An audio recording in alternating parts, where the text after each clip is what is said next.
7 de la mañana con 18 minutos. A continuación vamos a dialogar con la asambleísta de la Izquierda Democrática, Vilma Andrade. Señora asambleísta, buenos días, bienvenida, gracias por acompañarnos. Cuéntenos, ¿continúan las comparecencias en la Comisión de Fiscalización? ¿Está cumpliendo el proceso como esperaban ustedes o hay alguna desviación política o de análisis? Bienvenida, buenos días. Buenos días, Hernán. Un saludo afectuoso a toda la audiencia. Yo quisiera empezar señalando que en realidad este proceso que está viviendo el Ecuador, ¿no es cierto?, que ha sido consecuencia de un gobierno que no ha sido capaz de enfrentar de manera directa los graves problemas del país, pero también de una asamblea que no ha sintonizado con las demandas ciudadanas. Entramos en un proceso que, sin importar el camino ni el resultado, los únicos que en realidad pierden en esto son principalmente la gente que menos tiene, la gente que está necesitando de seguridad, de educación, de empleo, y esa es la gran responsabilidad que debería llevarnos al menos a un mínimo acuerdo de sensatez por el país. De acuerdo al proceso, el proceso tiene unas reglas que están absolutamente determinadas y que en ese sentido se está cumpliendo. Yo, de todas maneras, he hecho un llamado siempre a que se respete el debido proceso, porque no importa cualquier ciudadano que sea, y en este caso el presidente de la República, está amparado por la Constitución para que su accionar, y en este caso el control político, se lo haga de debida manera. Sí inquieta en algunos temas, creo que el hecho de que exista una injerencia, se puede decir, de un informe que fuera realizado por una de las interpelantes. Yo creo que ese es un elemento que tiene que llevarnos a un análisis con mayor profundidad. Se está verificando que existió pues una omisión en el caso Flopec, ¿o se justifica para una posible destitución? Tenemos que escuchar todavía. Yo creo que hay que analizar todas las pruebas de cargo y de descargo que se han dado. Recordemos que la Constitución establece el juicio político en diferente forma al tener una sentencia de un delito, ¿no es cierto?, porque es muy distinto el proceso jurisdiccional al proceso político.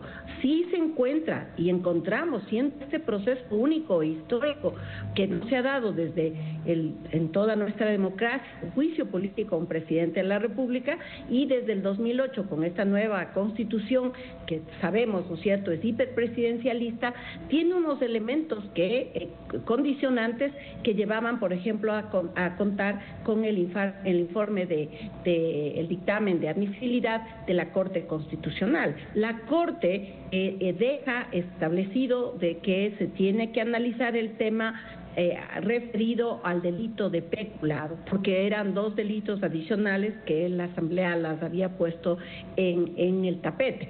A eso es lo que nosotros, y yo de manera clara he señalado, debemos realizar nuestro análisis para determinar la inculpación directa del presidente de la República o qué es lo que está ocurriendo en el proceso.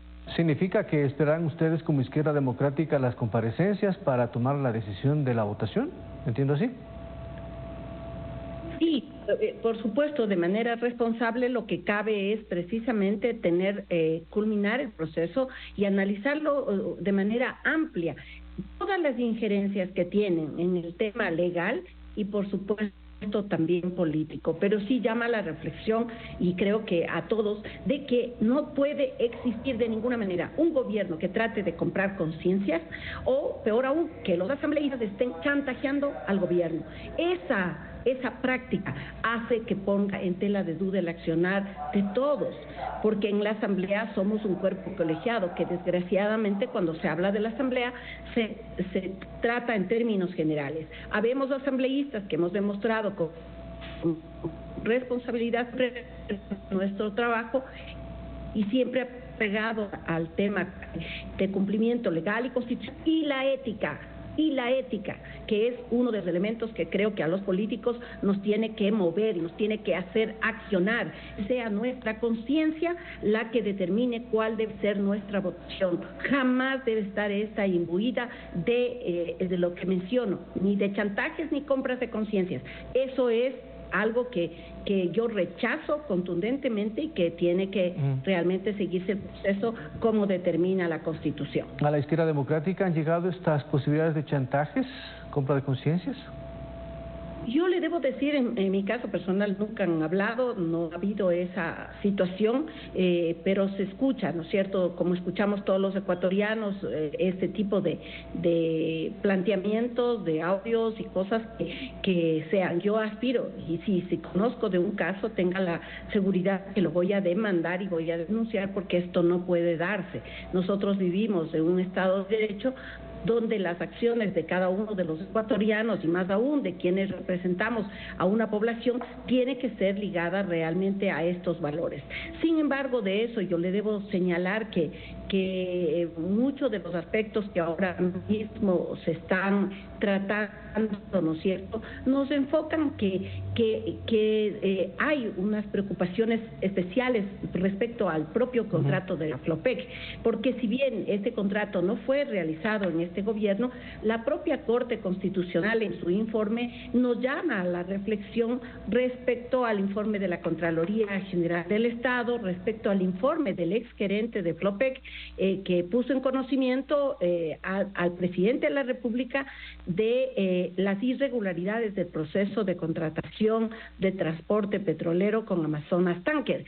Entonces ahí hay también, yo creo que importante, revelaciones que habrá que conocer del exgerente general que fue removido de su cargo y que que inclusive él intentó terminar unilateralmente este contrato por considerarlo perjudicial del Estado, pero hemos podido escuchar al Procurador General del Estado y señalar que precisamente en un cambio que se hiciera en el anterior gobierno se cambió el tema territorial de las acciones de controversias, de solución de controversias, ya no se lo puede hacer en este contrato aquí en el país, sino fuera del país. Entonces, todo eso implica una trama realmente muy engorrosa de temas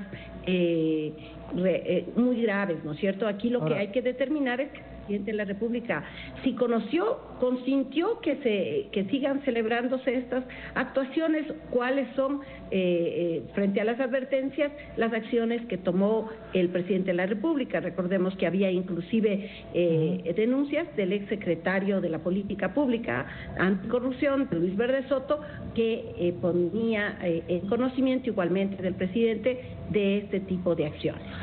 El asambleísta Rodrigo Fajardo está actuando con el respaldo de ustedes de la izquierda democrática de manera independiente en calidad de interpelante en este juicio.